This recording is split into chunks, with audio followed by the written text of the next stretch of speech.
사무엘이 이새에게 이르되 여호와께서 이들을 택하지 아니하셨느니라 하고, 또 사무엘이 이새에게 이르되 내 아들들이 다 여기 있느냐?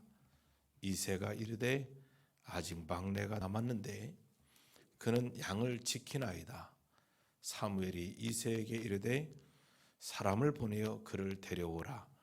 그가 여기 오기까지는 우리가 식사 자리에 앉지 아니하겠노라. 이에 사람을 보내어 그를 데려오매 그의 빛이 붉고 눈이 빼어나고 얼굴이 아름답더라. 여호와께서 이르시되 이가 그니 일어나 기름을 부으라 하시는지라. 사무엘이 기름 뿔병을 가져다가 그의 형제 중에서 그에게 부었더니 이날 이후로 다윗이 여호와의 영에게 크게 감동되니라. 사무엘이 떠나서 라마로 가니라. 아멘. 거룩한 주일에 함께 예배할 수 있게 된 것을 기쁘게 생각합니다. 오늘 예배함을 통해서 주시는 하나님의 위로와 귀한 사랑이 우리 성도들의 삶 가운데 풍성하게 임할 수 있게 되기를 주의 이름으로 축복합니다. 영국 속담에 왕의 밥그릇이 깨지면 강아지 밥그릇이 된다라고 하는 말이 있습니다. 왕의 밥그릇이 깨지면 강아지 밥그릇이 된다라는 말입니다. 이 속담에 적합한 성경의 대표적인 인물이 있다면 사울왕일 것입니다. 그는 이스라엘의 초대 왕으로 선택을 받았습니다. 그런데 하나님의 은혜로 초대 왕이라는 영광된 자리에 세움을 받았지만 하나님의 말씀을 버리고 교만함으로 버림을 받게 됩니다. 그리하여 다윗이 이스라엘의 2대 왕으로 세움을 받아 하나님께 가장 많은 사랑을 받았습니다. 하나님과 다윗의 관계를요, 구약 성경에는 800회 나오고 신약 성경에는 60회나 나올 정도로 다윗은 이스라엘 역사 가운데 하나님 앞에 인정받고 가장 사랑을 많이 받은 왕으로 이렇게 소개되고 있습니다.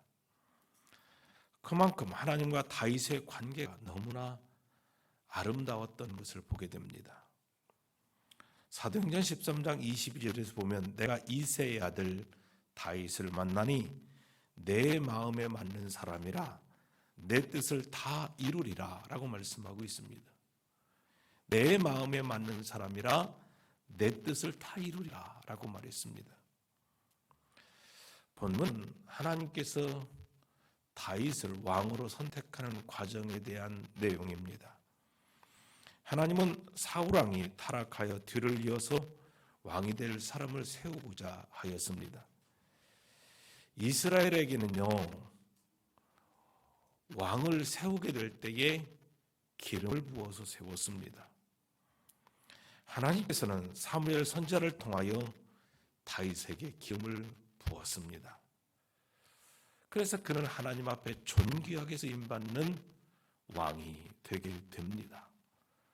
그렇다면 하나님께서 쓰시는 사람은 어떤 사람이었을까?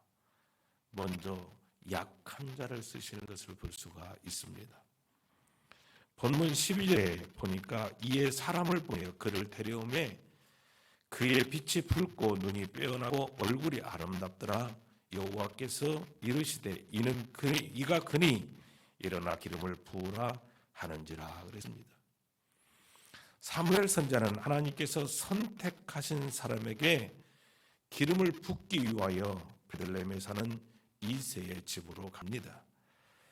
이새는 8명의 아들이 있었는데 그 중에 7아들과 함께 몸을 성결하게 하고 선지자 사무엘을 맞이하게 됩니다. 사무엘은 7아들 중에 하나님께서 택하신 사람이 있다라는 생각을 가지고 기름을 부을 준비를 하였습니다. 그런데 하나님께서 거기 모인 7아들 중에는 택 택할 자가 없다라고는 말씀을 합니다. 그리하여 들판에서 양을 치고 있던 8번째 아들 다윗을 불러왔습니다. 하나님께서 사무엘 선지자에게 이가 그니 일어나 기름을 부으라라고 하는 말씀을 합니다. 사무엘 선지자는 하나님의 말씀대로 이새의 아들 중에서 막내인 다윗에게 기름을 부어서 왕으로 세웠습니다. 여기서 다윗이 막내라고 하는 표현이 나오고 있는데, 이 말은 단순한 형제에서 서열상 막내라고 하는 의미만을 이제 갖고 있는 것이 아닙니다. 다윗은 형제들 중에서 가장 약한 자였다는 것을 말하고 있습니다. 이새는 아들 중에서 가장 부족하게 보였던 다윗을 들판에 보내어 양을 치게 합니다. 그리고 7 아들을 사무엘 앞으로 선결하게 하고 그들을 데려오게 됩니다. 근데 그곳에는 하나님의 마음에 맞는 사람이 없었던 것입니다. 그런데 하나님께서는 형제 중에 막내이며 약한 자였던 다윗을 선택하셔서 가장 크고 존귀하게 이스라엘의 2번째 왕으로 사용하시게 됩니다. 하나님께서 다윗을 선택하는 과정을 보면 사도행전 4장에서 베드로가 공회 앞에서의 설교가 생각이 납니다. 사도행전 4장 11절을 보니까 이 예수는 너희 건축자들의 버린 돌로서 집 모퉁이의 머릿돌이 되었느니라 라고 하는 말씀이 나옵니다. 베드로는 이스라엘 종교 지도자들이 예수님을 쓸모없는 돌처럼 생각하고 버렸지만 하나님께서는요, 집의 가장 중요한 머릿돌로 높이셨던 것을 보게 됩니다. 이스라엘 민족은 집을 지을 때 가장 중요하게 생각하는 것이 머릿돌입니다. 머릿돌은 기준이 되는 돌입니다. 그래서 이스라엘 건축가들은 머릿돌을 중심으로 건물을 지었습니다. 머릿돌은 건물의 벽과 벽을 연결하는 필수적인 돌이었습니다. 그래서 이스라엘의 건축가들은 건축이 끝나면 머릿돌에 자기의 이름을 새겨 놓았습니다. 그만큼 중요한 돌로 가치가 있었던 것입니다. 하나님께서는요, 세상에서 약한 자를 들어서 강한 자를 부끄럽게 하시는 분입니다. 이 세상에 수많은 민족이 있습니다. 그 많은 민족 가운데 유태인을 선택하신 이유가 무엇일까요? 신명기서 7장 7절을 보니까 여호와께서 너희를 기뻐하시고 너희를 택하심은 너희가 다른 민족보다 수요가 많기 때문이 아니니라. 너희는 오히려 모든 민족 중에서 가장 적으니라 라고 말씀하고 있습니다. 실제로 이스라엘 그 민족은요, 경상남북도 정도밖에 안 되는 작은 땅덩이 안에서 600만 정도가 살고 있습니다. 그만큼 아주 작디 작은 민족입니다. 그런데 하나님께서 그 민족을 선택하셨습니다. 유대 민족이 약하고 수요가 가장 적어서 인류 구원을 위한 민족으로 사용하신 것입니다. 그렇다면 하나님께서 약한 자를 쓰시는 이유가 무엇일까? 먼저 하나님의 능력을 나타내기 위해서입니다. 이스라엘 민족의 수자 모세가 강하고 능력이 있을 때는 하나님께서 그를 부르셔서 쓰시지 않으셨습니다. 그가 40년 동안 이집트 왕자로서 훈련을 받았고 미디안 광야 40년 동안 그는 철저하게 낮아지고 겸손해지는 훈련을 받았습니다. 그가 살인하고 미디안 광야로 도망하여 목동으로서 40년간의 생활은요, 더 이상 자신의 능력을 신뢰할 수 없는 지경에 이르렀던 것입니다. 척박한 환경에서 양을 친다는 것은 결코 쉬운 일이 아니었습니다. 40년이라는 시간 동안 그는 철저하게 낮아지고 겸손해지는 훈련을 받게 된 것입니다. 만약 모세가 40세의 젊은 나이로 자신의 능력을 신뢰할 때 하나님께서 그를 부르셔서 사용하셨다면 그가 어떻게 되었을까? 아마 자기가 이스라엘 민족을 구원한 위대한 지도자라고 생각하고 살았을 것입니다. 그런데 그는 철저하게 낮아지고 내려놓은 연약한 모습 속에 있을 때 하나님께서 그를 부르셔서 존귀하게 사용하신 것입니다. 그 다음에 겸손을 위해서 이제 약한 자를 사용하십니다. 사람들은 자신의 능력으로 일한다면 하나님을 의지하지 않을 것입니다. 자신을 신뢰하고 교만하기 쉽습니다. 신앙인에게서 가장 무서운 질병 가운데 하나는 교만입니다. 하나님께서는 교만한 자를 물리치시고 겸손한 자를 들어서 사용하십니다. 교만은 패망의 선봉이요 넘어짐의 앞잡이라고 말하고 있습니다. 하나님은 교만한 자를 미워하시되 겸손한 자에게 은혜 베푸시는 분입니다. 그래서 하나님께서는요 약한 자를 사용하시는 것입니다. 그리고 그 약한 자를 통해서 당신의 위대한 일들을 이루어 가시는 것을 보게 됐지요. 우리는요 자신의 약함 때문에 때로는 힘들어하고 아파하고 좌절할 때가 참 많습니다. 그러나 낭망하지 않기를 바랍니다. 겸손히 낮아져서 하나님을 의지할 수 있게 되기를 바랍니다. 성령의 인도하심을 받고자 힘쓰게 될 때 약한 자를 들어서 강한 자를 부끄럽게 하시는 우리 하나님께서 하나님의 능력의 역사로 우리를 세워주실 줄로 믿습니다. 그 다음에 하나님께서 쓰시는 사람은 어떤 사람입니까? 이에 성실한 사람을 쓰십니다. 본문 11절에 또 사무엘이 이새에게 이르되 내 아들들이 다 여기 있느냐?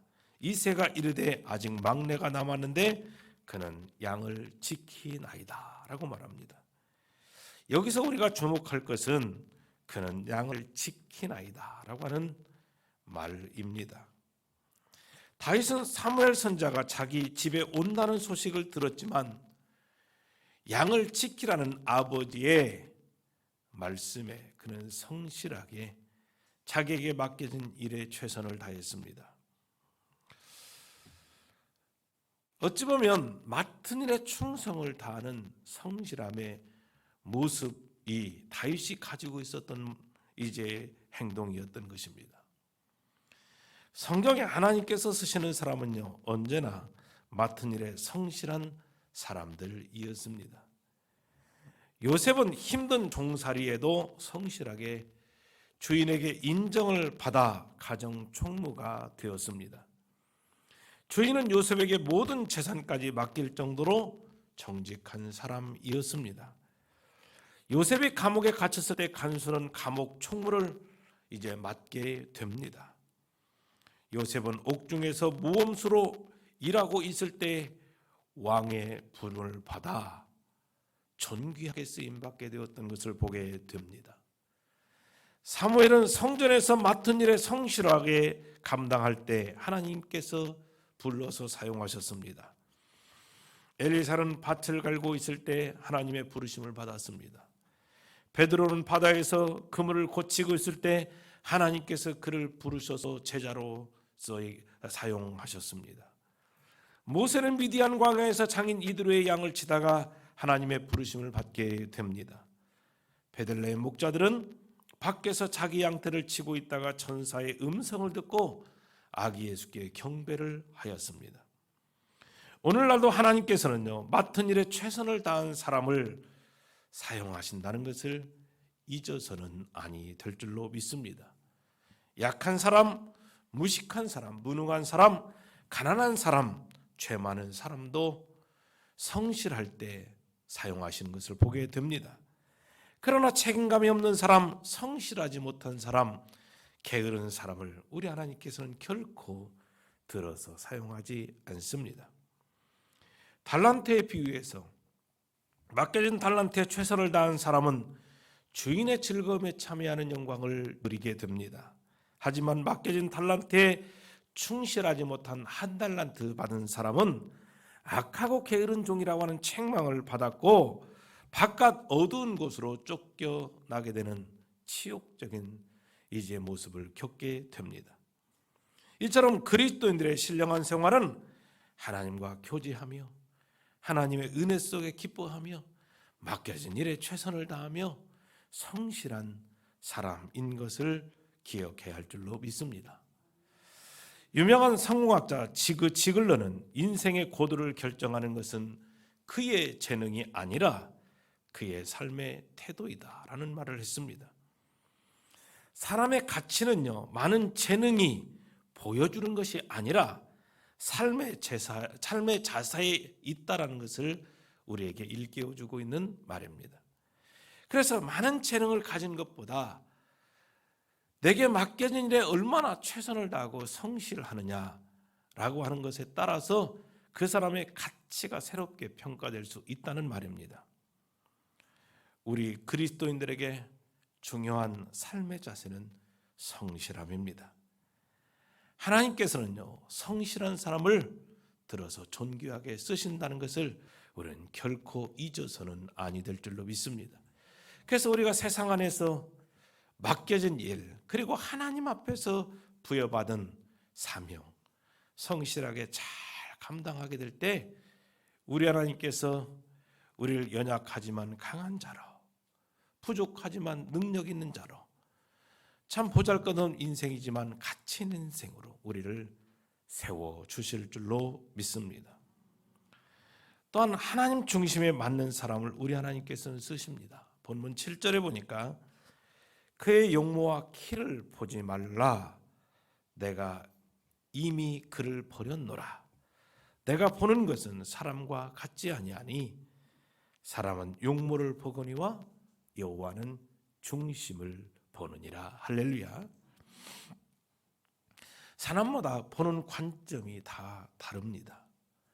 이 자리에 앉아 계신 우리 성도님들은 결혼을 하실 때 배우자를 제일 먼저 무엇을 보고 선택했습니까? 아마 각자에 따라서 다 다를 것입니다. 과거에는 부모님께서 정해줘서 결혼한 분들도 많이 있을 것입니다. 그런데 오늘날에는요, 각자 자기의 보는 관점에 따라서 배우자를 선택하고 결혼하는 경우들이 많습니다. 이왕이면 돈 많은 사람, 이왕이면 좀 명예와 권세가 있는 사람, 이왕이면 키 크고 잘생긴 사람, 그런 어떤 선택의 기준들을 많이 갖게 될 것입니다. 그런데 사람들이 보는 관점과 다르게 우리 하나님께서는요, 외모나 재력이나 명예와 권세나 그가 가지고 있는 직업이나 학력의 전도 이런 것을 보시지 않는다는 거지요. 우리 하나님께서는 그 사람의 중심을 보시는 분이십니다. 사무엘 선지자는 이새의 큰아들 엘리압의 외모를 보고 왕으로 기름 부으려고 하였습니다. 하지만 엘리압은 하나님 중심의 마음에 맞는 사람이 아니었습니다.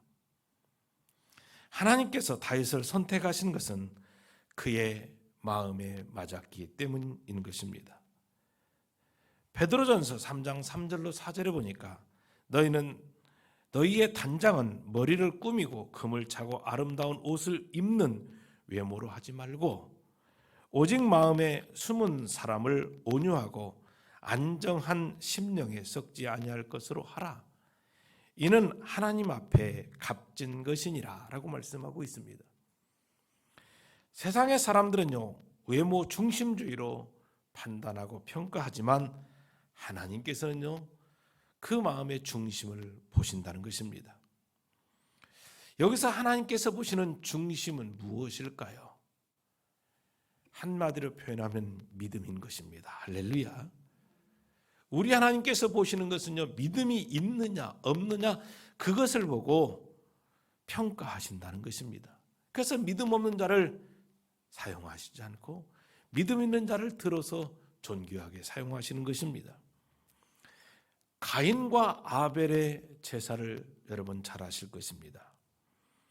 두 사람이 처음 것을 가지고 하나님 앞에 제사를 드렸는데, 저도 성경을 읽으면서 가인과 아벨의 제사의 차이가 무엇일까?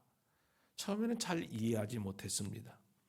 우리가 육신의 눈으로 볼 때는요, 가인과 아벨의 제사에 대한 차이에 대해서 잘 판단할 수가 없습니다. 그런데 하나님께서는요, 가인의 제사는 받아주시지 않으셨지만 아벨의 제사는 받으셨습니다. 그 이유가 어디에 있었을까요? 한마디로 표현하면 믿음의 차이였던 것입니다. 우리 사람의 눈으로는 그 제사의 차이가 무엇인지 모르지만 우리의 심령 중심을 감찰하시는 하나님께서는요, 가인의 믿음과 아벨의 믿음을 보셨던 것입니다. 히브리서 11장 4절에 보니까 믿음으로 아벨은 가인보다 더 나은 제사를 하나님께 드림으로 의로운 자라 하시는 증거를 얻었으니, 할렐루야. 믿음으로 아벨은 가인보다 더 나은 제사를 드렸다라고 말씀하고 있는 것입니다. 가인의 제사는 형식의 제사였다면 아벨의 제사는 믿음의 제사였던 것입니다. 히브리서 11장 6절에 보니까 믿음이 없이는 하나님을 기쁘시게 하지 못하나니 하나님께 나아가는 자는 반드시 그가 계신 것과 그가 자기를 찾는 자들에게 상 주시는 이심을 믿어야 할지니라. 할렐루야. 여기서 우리에게 하나님을 기쁘시게 하는 비결이 무엇인가를 가르쳐주고 있습니다. 한마디로 표현하면 믿음이 없이는 하나님을 기쁘시게 할 수가 없습니다. 할렐루야. 믿음이 없이는 하나님을 기쁘시게 할 수가 없어요. 신앙생활 연조가 20년, 30년, 40년, 50년 평생 신앙생활을 해도 믿음 없이 신앙생활을 한다면 하나님을 결코 기쁘시게 할 수가 없는 것입니다. 그러나 믿음의 연조가 짧다 할지라도 내가 믿음으로 하나님 앞에 나아가 주님의 영광을 드러내기를 힘쓸 때 우리 하나님께서 우리를 기뻐하시고 영광 받아 주실 줄로 믿습니다. 그러므로 무슨 일이든지 특히 주의 일은 믿음으로 행할 수 있게 되기를 주의 이름으로 축복합니다. 그때 하나님께서 우리를 존귀하게 들어서 사용하실 줄로 믿습니다. 마지막으로 여호와의 영에 감동된 자를 하나님께서 쓰십니다. 본문 13절에 보니까 이날 이후로 다윗이 여호와의 영에게 크게 감동되니라 라고 말씀합니다. 여호와의 영은 오늘날 성령입니다. 성령님께 감동되었다라고 하는 말은 자기 생각이나 감정이 아니라 성령의 인도하심 따라 살았다는 의미인 것입니다. 신앙인에게 성령의 감동하심의 특징은 찬송 생활에서 드러나게 됩니다. 성령에 감동된 사람은요, 어떤 상황 속에서도 불평하거나 원망하지 않고 여호와의 이름을 찬송하는 일에 힘쓰게 되는 것을 보게 됩니다. 사도 바울은 매맞고 감옥에 갇힌 상황 속에도 하나님을 향한 찬송과 기도에 힘썼습니다. 그때 우리 하나님께서 바울의 찬송과 기도를 들으시고 옥문을 여시는 기적을 행하셨습니다. 하나님께서 응답하셔서 착고에 매여 있었는데 그것이 풀려지고 옥문이 열려지는 기적이 일어나게 되었다는 것입니다. 우리들의 인생도 옥에 갇힌 것처럼 힘들고 답답하고 고통스러운 매임의 모습 속에 살아갈 때가 많습니다. 그때 우리가 이 모든 매인 것을 풀 수 있는 비결은 하나님을 찬송하고 기도할 때 해결을 받게 되는 줄로 믿습니다. 하나님께서 바울에게 역사하신 것처럼 우리들의 삶의 옥문을 찬송하고 기도하는 자들에게 열어주시고 풀어주시고 해결해 주시고 기적 같은 역사를 경험하게 하실 줄로 믿습니다.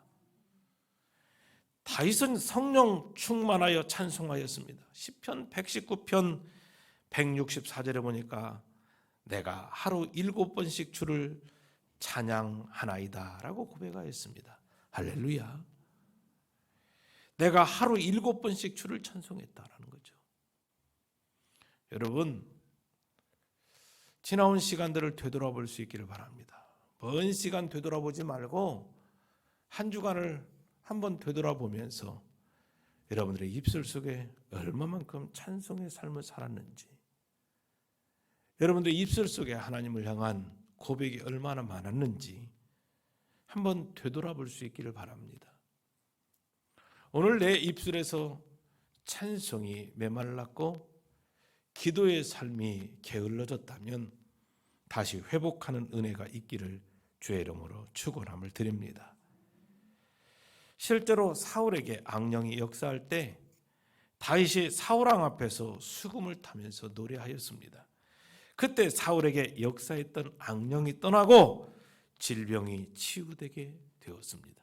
이처럼 우리가 하나님을 찬송하는 그 찬송에는요, 영적 능력이 있게 됩니다. 찬송하게 될 때 마음에 평강이 찾아오게 됩니다. 찬송하게 될 때 삶의 어려움들이 극복될 수 있고, 찬송하게 될 때 질병이 떠나가고 치유의 은총이 경험되게 될 줄로 믿습니다. 힘들고 어렵고 절망스럽고 고통스러운 삶의 여정 속에 살면서 오늘 근심 가운데 예배 자리에 나왔다면 찬송과 기도를 회복해서 성령의 충만함으로 하나님의 위로 속에 살아가는 주의 자녀들이 될 수 있게 되기를 바랍니다. 하지만 하나님의 영이 떠나면 악령이 역사하여서 인생이 불행하게 된다는 것을 결코 잊어서는 아니 될 것입니다. 14절에서 여호와의 영이 사울을 떠나니 악령이 역사하였습니다. 악령이 사울에게 행한 일은 번뇌하도록 하였던 것입니다. 사울은 많은 번뇌로 불행해지기 시작했습니다. 여기서 번뇌라고 하는 말을 국어 사전에서 찾아보니까 마음이 시달려서 괴롭다라고 하는 의미를 담고 있습니다. 히브리의 원어로 보니까 두렵다, 무섭다라고 하는 뜻을 가지고 있습니다. 사울은 왕으로서 그 누구도 대적할 수 없었습니다. 왕의 자리에 있는데 어느 누가 그를 향해서 대적할 수 있겠습니까? 잘 훈련된 군인들이 왕 주변에 늘 경호하고 있어서 무서울 것이 없었습니다. 그런데 악령이 역사하니 사울은 무서워서 견딜 수가 없었던 것입니다. 마음이 답답하고 괴로웠던 것입니다. 이렇게 악령은 사울 곁에 떠나지 않고 있어서 그를 불행하게 만들었던 것을 보게 됩니다. 사울이 성령을 소멸하고 악령에 사로잡히게 되니 이 같은 결과가 있게 되었던 것입니다. 오늘날 우리의 삶도 마찬가지입니다. 내가 성령 충만하면 악한 영 사단은 우리 곁에 침범하지 못하고 떠나게 됩니다. 할렐루야. 그러나 성령을 소멸하면 악령이 내 삶 가운데 역사하여 나의 마음 가운데 두려움을 주입하고 내 삶에 고통을 찾아오게 하고 아무 일 없는데 삶이 괴로움 가운데 거하게 되는 모습들을 볼 수가 있습니다. 그렇다면 사울에게 악령이 역사하게 된 원인이 무엇일까요? 한마디로 표현하면 하나님의 말씀에 불순종하고 그가 욕심 때문에 이 같은 결과를 가져오게 되었던 것입니다. 불순종은 죄입니다. 이 불순종의 죄가 그를 참으로 비참하게 만들었던 것입니다. 야고보서 1장 15절에 보니까 욕심이 잉태한 즉 죄를 낳고 죄가 장성한 즉 사망을 낳느니라 라고 말씀하고 있습니다. 사람에게 찾아온 욕심은 마음을 흔들어 놓고 죄 가운데 살도록 인도합니다. 하지만 욕심을 비우면 하나님의 영 성령이 함께 하셔서 우리의 마음을 평안 가운데로 인도하시는 것을 볼 수가 있습니다. 그러므로 사랑하는 성도 여러분, 성령의 충만한 은혜를 사모하고 성령과 동행하는 삶을 살고자 힘쓸 수 있기를 바랍니다. 우리 하나님께서 주시는 마음의 평강을 통해서 늘 기뻐하며 살아갈 수 있게 되고, 하나님께서 우리를 들어서 존귀한 하나님의 사람으로 세우셔서 사용하실 줄로 믿습니다. 위대한 삶은 능력이나 외모에서 오는 것이 아닙니다. 하나님의 손에 붙잡히게 될 때 보잘것없는 인생이었지만 가치 있는 인생으로 세움받게 되는 것을 보게 됩니다. 세상적 기준으로 볼 때는 배운 것 없고 가진 것 없고 참 드러낼 것 없고 연약한 자지만, 하나님 앞에 붙잡히게만 하면 존귀하고 가치 있는 인생으로 세워질 수 있게 된다는 것입니다. 이 자리에 앉아있는 저와 여러분은요, 사실 지나온 과거를 돌아보면 참 보잘것없고 연약한 자들 아니겠습니까? 그런데 하나님께서 세우시니 죄와 사망의 법에서 해방되어 구원받은 하나님의 백성으로 살게 되었던 것을 보게 됩니다. 올해 제가 그런 얘기를 하지요. 목회 30년이 되었더라고요. 92년도 아무것도 모르는 26세 홀로 되어서 단돈 5만 원 들고 경상도에 목회한다고 내려갔었는데, 어느덧 시간이 30년을 훌쩍 지나게 하셔서 여기까지 세워주셨어요.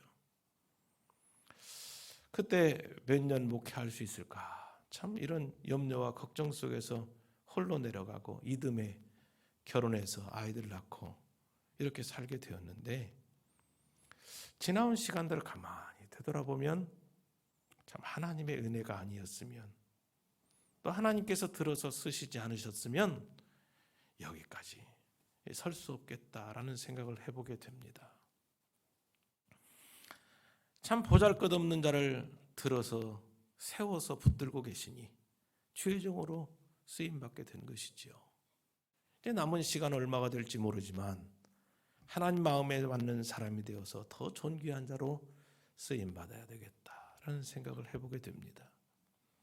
사랑하는 성도 여러분, 우리는 세상적인 기준으로 늘 하나님 앞에 서고자 노력하는 자들이 되지 말고, 하나님 마음에 맞는 사람이 어떤 자의 모습인가를 이 시간 말씀을 통해서 깨닫고 다윗처럼 하나님의 손에 붙잡혀서 비록 연약하고 나약한 자다 할지라도 주님으로부터 존귀하게 쓰임받아 주님께 모든 영광 올려드릴 수 있는 하나님의 자녀들이 될 수 있게 되기를 주의 이름으로 축복합니다.